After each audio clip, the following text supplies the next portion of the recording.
అదేమిటి మరి వీడు చేసిన పాపాలన్నీ ఏమయ్యాయన్నారు. వాళ్ళు చెప్పారు, బ్రహ్మహత్య అనేక పాపాటములకగ్ని కీలలు హరినామ కీర్తనము. ఎటువంటి మాటలు వేసేశారో చూడండి. గురుతల్ప సర్పములకు గేకులు హరినామ కీర్తనము. అక్కడతో సరిపోలేదు. తపనీయ చౌర్య సంతమ సంబునకు సూర్య కిరణముల్ హరినామ కీర్తన. దాంతో పాటు మధుపాన కిల్పిష మదనాగ సమితికి కేసరుల్ హరినామ కీర్తనములు.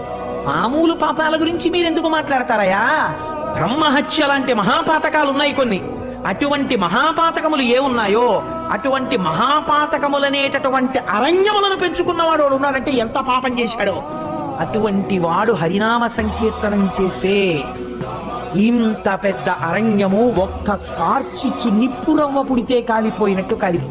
ఆ పాపములను చంపేసి ఈ హరినామ కీర్తన చేసినటువంటి వాడికి దొంగతనం మొదలైనటువంటి పాపములు కూడా నశించిపోతున్నాయి. అందుచేత